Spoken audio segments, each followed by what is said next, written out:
Hello, good morning Polandia. Ayan, nandito naman po tayo sa Isla Polandia, San Salvador. So, ayan, so low tide at ang ganda-ganda ng ano, pagka low tide niya. So, marami seashells na naman tayo makukuha dito, guys. So, but for today, ang kukuhanin natin ay ano bang shells ito?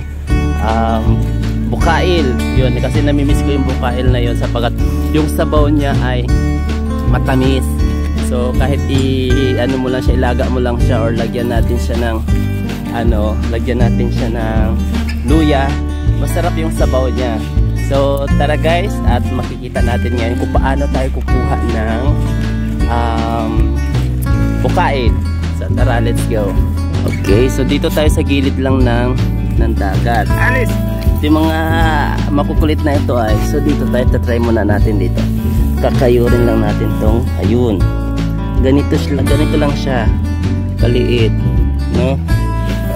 Ganito lang, ayun na, oh, meron na, oh. Tatry ako pa ba?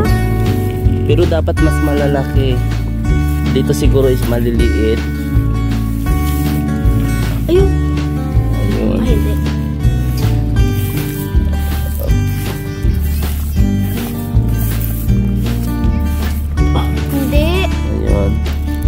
Ay, walang laman.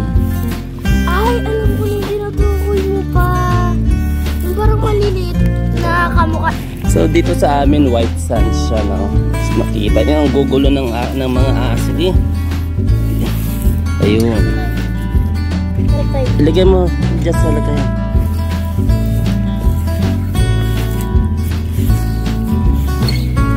Parang siyang maliliit. Hindi siya pwedeng malalim. Nasa ibabaw lang kasi yan. Yun, o. Parang maliliit. Ayun. Yan. Ay. Dati malalaki yung ganito.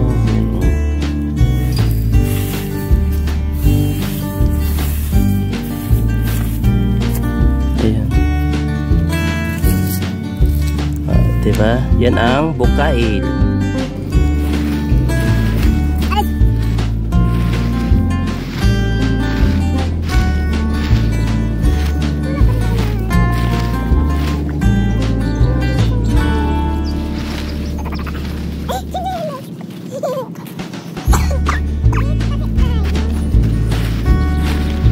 ibabaw lang yan.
Buka mo mayos. Pagka dyan at para makakain.